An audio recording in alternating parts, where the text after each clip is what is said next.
रूपचंद बाबा narcissistic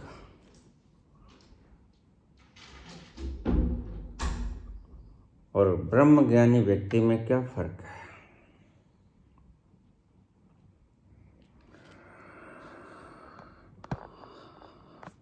आत्मश्लाघा और ब्रह्म ज्ञान में क्या फर्क है? तुमने ये पूछा पुत्र।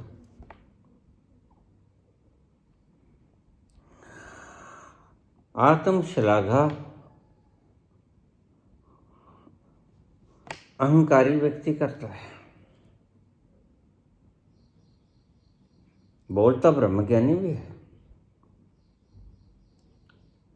और तुम कभी कभी चकमा खा जाओगे, क्योंकि ब्रह्मज्ञानी की भाषा बिल्कुल आत्मश्लाघा वाले व्यक्ति से मिलती जुलती होगी। बोलते कृष्ण भी हैं, अहम त्वाम सर्व पापेभ्यो मोक्षयिष्यामि मा शुचः। तो क्या ये अहंकारी हैं, नार्सिसिस्टिक हैं? नो। आत्मज्ञानी और आत्मश्लाघा करने वाले व्यक्ति के संवाद तुम यकसा पा सकते हो, लेकिन उन्होंने अनुभव एक ही चीज का नहीं किया है। अनुभव में वो बिल्कुल विपरीत है। नार्सिसिस्टिक व्यक्ति, आत्मश्लाघा से युक्त व्यक्ति अहंकारी होता है। वह कहता है मैं हूं और मैं ही मैं हूं। थोड़ा फर्क समझना, बड़ा बारीक समझा। नार्सिसिस्टिक व्यक्ति कहेगा मैं हूं और मेरे से ज्यादा समझदार व्यक्ति और कोई नहीं। मैं हूं और सिर्फ मैं हूं और सबसे ज्यादा समझदार मैं हूं। यह आत्मश्लाघा है। वह हर बात में कहेगा, तुम्हें टोकेगा, तुम्हें बोलने नहीं देगा। वह तानाशाही प्रवृत्ति का होगा। हर बात में वो कहेगा नहीं तुम गलत हो, मैं ठीक हूं। लेकिन आत्मज्ञानी, ब्रह्मज्ञानी व्यक्ति आत्मश्लाघा नहीं करता। वह आत्मव्याख्यान करता है, explanation of his own self. उसकी अपनी ही व्याख्या करता है वो कि मैं कौन हूं। सर्वधर्मान् परित्यज्य मामेकं शरणं व्रज, अहम त्वां सर्वपापेभ्यो मोक्षयिष्यामि मा शुचः। अनन्याश्चिन्तयन्तो मां ये जनाः पर्युपासते तेषां नित्याभुक्तानां योगक्षेमं वहाम्यहम्। अहम, मैं तुम्हें सभी पापों से मुक्त कर दूंगा। मैं तुम्हारी सारी जरूरतों को, तुम्हारी सारी जिंदगी के भारों को, आपदाओं को, कष्टों को, क्लेशों को, चिंताओं को, चिंतनाओं को, सबका भार वहन मैं कर लूंगा। दोनों में बड़ा फर्क है। नार्सिसिस्टिक व्यक्ति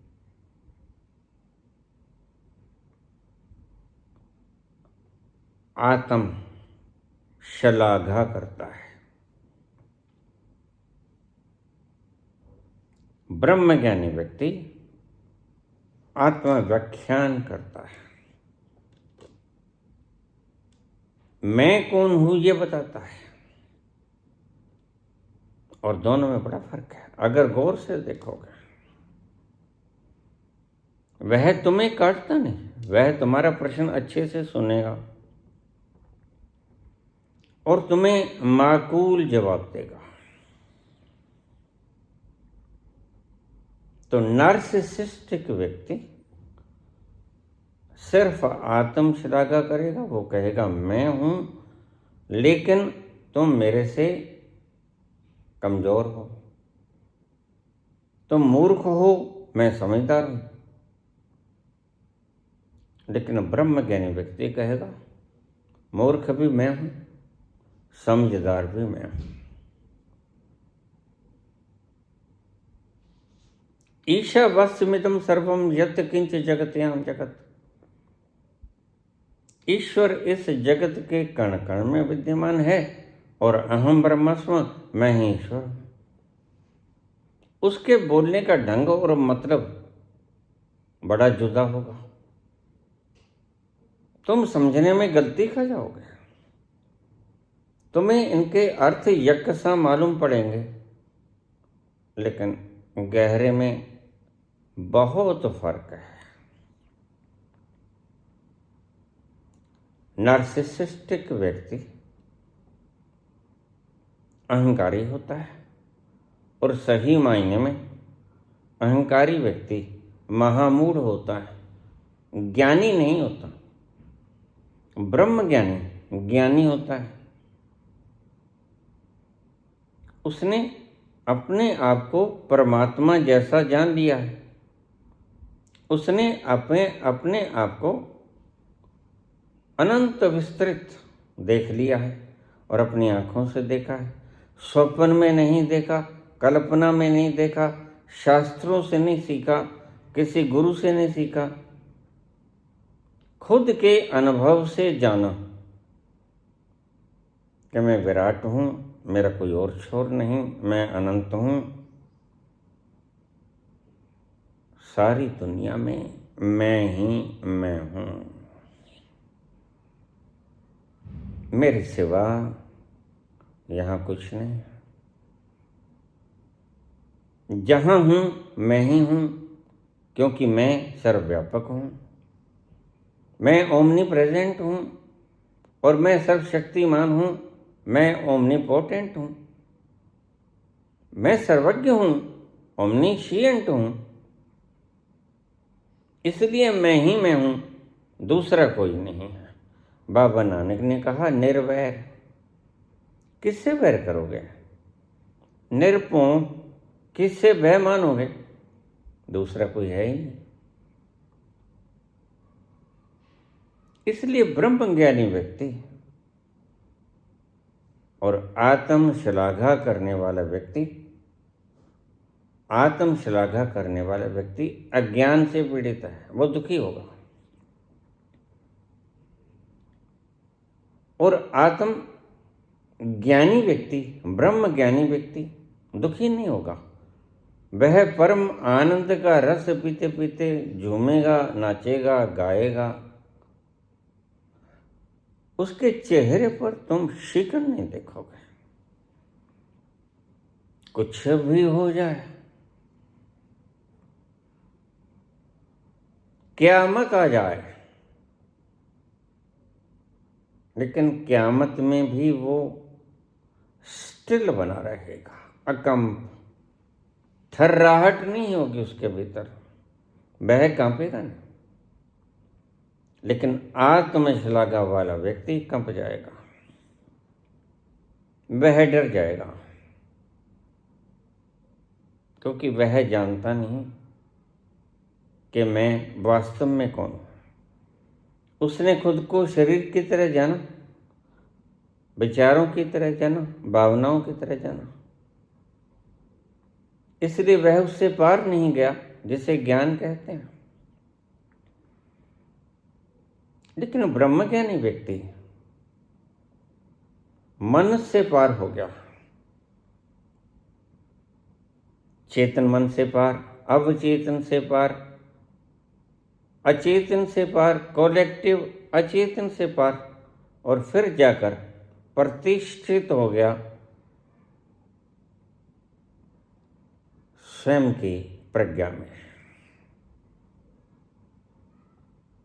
कलेक्टिव कॉन्शियसनेस में, जहां आनंद के झरने बहते हैं, जिथे वाजे नाद अनेक असंख्या केते बावण हारे। केते राग परिसो कहण केते गावण हारे। बुल्ले शाह कहते हैं मस्जिद कोलों जोड़ा डरिया। यह बाउंड्री मंदिर की हो, मस्जिद की हो, गुरुद्वारा की हो, चर्च की हो, बाउंडेडनेस में मेरा जीरा घुटता है। मस्जिद कोलों जोड़ा डरिया जा ठाकर दे डेरे वड़िया। जिथे वजदे नाद हजार इश्क दी नवियों नवी बहार। बुल्ले शाह कहता है मैं वहां पहुंच गया जहां हजारों नाद बजते हैं, जहां बंसरी है, वीणा की झंकार है, जहां मधुर संगीत का वह साम्राज्य है, ओंकार की अखंड ध्वनि निरंतर गूंज रही है, और वहां आनंद है, वहां खुशी है। यह वो स्थान है जहां तक किसी शस्त्र की पहुंच नहीं, अस्त्र की पहुंच नहीं, जहां आग नहीं पहुंचती, जहां बाढ़ नहीं पहुंचती, जहां तूफान नहीं पहुंचता। मैं स्थिति प्रज्ञ हूं, मैं वहां रहता हूं जहां इन सब चीजों का असर नहीं होता। इसलिए नार्सिसिस्टिक और ब्रह्मज्ञानी में यही फर्क है। नार्सिसिस्टिक अज्ञानी होता है, उसने स्वयं को जाना नहीं होता, उसने सत्य को जाना नहीं होता। ब्रह्मज्ञानी व्यक्ति ने सत्य को जान लिया, स्वयं को जान लिया, पहचान लिया, और यही नहीं वह उसमें प्रतिष्ठित भी हो गया। कृष्ण कहते हैं अर्जुन, हे पार्थ, अपनी प्रज्ञा में स्थित हो जा, स्थिति प्रज्ञ हो जा। प्रज्ञा का मतलब ब्रह्म ज्ञान। ब्रह्म ज्ञान में प्रतिष्ठित हो जा, वहां तुझे थर्राहट नहीं होगी। अब तो बुरी तरह कांप रहा है, अब तो उस मुकाम पर खड़ा है जहां थर्राहट ही थर्राहट है, ट्रेम्बलिंग ही ट्रेम्बलिंग है। तू थर्रा रहा है मृत्यु के भय से, लेकिन वहां चला जा जहां मृत्यु पहुंच नहीं सकती, जहां अमर है, मरते नहीं, जहां अजर है, जलते नहीं। नैनम छिदन्ति शस्त्राण नैनम दहति पावकः न चैनम क्लेदन्त्याप न शुष्यति मरुतः। तो नार्सिसिस्टिक अज्ञानी है, और अज्ञानी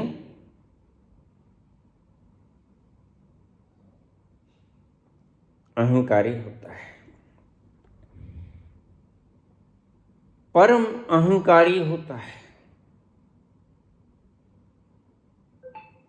लेकिन ब्रह्मज्ञानी का अहंकार टूट गया, विलीन हो गया, क्योंकि अहंकार सीमित है, अहंकार सीमा में आबद्ध है, लिमिटेड है, उसकी कोई रूपरेखा है, उसका आकार है। लेकिन ब्रह्मज्ञानी निराकार है, उसका आद मध्य और अंत कोई है ही नहीं। वह इतना विराट हो गया कि उसका कोई पैमाना नहीं। इसलिए ब्रह्मज्ञानी शांत रहता है, आनंदित रहता है। कोई वासना का तूफान उसे उड़ाता नहीं, कोई विकारों का तूफान उसे जलाता नहीं, कोई वायु उसे सुखाती नहीं, कोई पानी उसे गलाता नहीं, कोई शस्त्र उसे काटता नहीं। कोई आग उसे जलाती नहीं। वह ब्रह्म ज्ञानी इन सभी व्याधियों से पार है, सभी भेदों से पार है। उसमें कोई भेद रहता नहीं। वह मनस के पार हो गया, जहां तुम्हारा अपना मुकाम है, जहां से तुम कभी बिछुड़े थे और जहां कभी तुम पहुंच जाओगे। यह बिछड़ाव सदा के लिए नहीं होता। एक ना एक दिन तुम अपने ही मूल स्वरूप में चले जाओगे, निश्चित ही चले जाओगे। तुम कुछ भी ना करो, किसी प्रकार का विधान न करो, जुगती न करो, जोर न जुगती छूटे संसार। जितनी भी जुगती करोगे, हवन करोगे, यजन करोगे, पाठ पूजा करोगे, त्रिकाल संध्या करोगे, अनुष्ठान करोगे, हवन करोगे, यजन करोगे, आहुति दोगे, लेकिन आहुति तुम बकरीद पर बकरी की आहुति दोगे। ब्रह्म ज्ञानी आहुति वो करता है जिसका आहूत करने से वह ब्रह्म ज्ञानी होता है। वह आहूत करने योग्य सामग्री क्या है? अहंकार, ईगो। ईगो को तुम हवन सामग्री की तरह प्रयोग करो और उस आग में जला दो जहाँ राख भी ना बचे, जहाँ भस्मीभूत हो जाओ और भस्म ना बचे। मिटा दे अपनी हस्ती को। अगर कुछ मर्तबा चाहे कि दाना खाक में मिलकर गुलो गुलजार होता है। नार्सिसिस्टिक अज्ञानी और ज्ञानी की भाषा कभी कभी तुम यज्ञ सा पाओगे। भाषा बराबर लग सकती है तुम्हें, लेकिन तल बराबर नहीं। तल में तो ह्यूज डिफरेंस, बड़ा फर्क है। बस यही फर्क ज्ञानी और अज्ञानी में होता है। नार्सिसिस्टिक व्यक्ति अज्ञानी है, अहंकारी है, दुखी है, सुख उसको छूता भी नहीं। और ब्रह्मज्ञानी व्यक्ति अनंत है, विराट है, विशाल है, रस युक्त है, आनंदित है, आत्मरस से भरा हुआ है। वह उस रस को पीता है और मदहोशी के आलम में जीता है। उसकी कोई जरूरत बाकी ना रही, उसकी कोई वासना, कोई विषय, कोई विकार बाकी ना रहा। यहाँ तक कि उसके जीने की तमन्ना भी समाप्त हो गई। उसकी जीने की तमन्ना समाप्त हो जाती है। आत्म श्लाघा करने वाले व्यक्ति की जीवन जीवेषणा बड़ी प्रबल होती है। वह मरना चाहता ही नहीं, वह तो अमर होना चाहता है। आत्म श्लाघा करने वाला व्यक्ति मृत्यु से डरता है, कांपता है। लेकिन ब्रह्मज्ञानी व्यक्ति मृत्यु को आगोश में ले लेता है, उसे बुलाता है, उसे चूमता है, उसको अपने में लीन कर लेता है। आत्मज्ञानी, परमात्मा ज्ञानी, ब्रह्म ज्ञानी मौत को पुकारता है, मरो मरो हे जोगी मरो। मरो मरण है मीठा, ऐसी मरनी मरो जिस मरनी मर गोरख डीठा। मरते तो तुम भी हो, लेकिन डरते हो, कहीं ऐसा न हो जाए, कहीं ऐसा न हो जाए, और मरते फिर भी हो। मरता गोरख भी है, लेकिन गोरख जीते जी मरता है। तुम मरकर भी ठीक से मर नहीं पाते, क्योंकि गुरु के भ्रम, पाखंड, व्यापार, दृष्टताएं तुम्हें एक सपने में उलझाए रखते हैं। वो कहता है कोई बात नहीं, चिंता मत करो, मैं आऊँगा। जब तुम्हें कोई होश नहीं होगा तब आऊँगा, और वह आता कभी नहीं। वह जब मरेगा तब भी कोई नहीं आएगा। उसका गुरु जब मरा था तब भी कोई नहीं आया था, क्योंकि सचखंड नाम की चीज मृत्यु के बाद नहीं मिलती। सचखंड जीते जी मिलता है, और जीते जी ही कहते हैं गोरख कि अगर पाना है सचखंड तो जीते जी मरो, मरकर कोई नहीं आएगा। ये भ्रम है, दुकानदारियां हैं, इनको जितनी जल्दी हो सके सिर से उतार फेंको। यह मान्यताओं की दुर्गंध युक्त गठड़ी है, इस दुर्गंध में जियो मत, इसको उतार फेंको, निर्भोज हो जाओ और उस सुगंध में चले जाओ जहां मृत्यु आती ही नहीं कभी।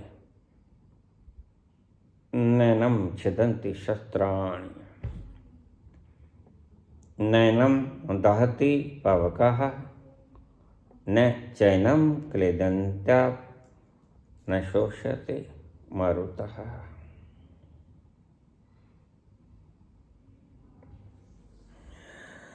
धन्यवाद।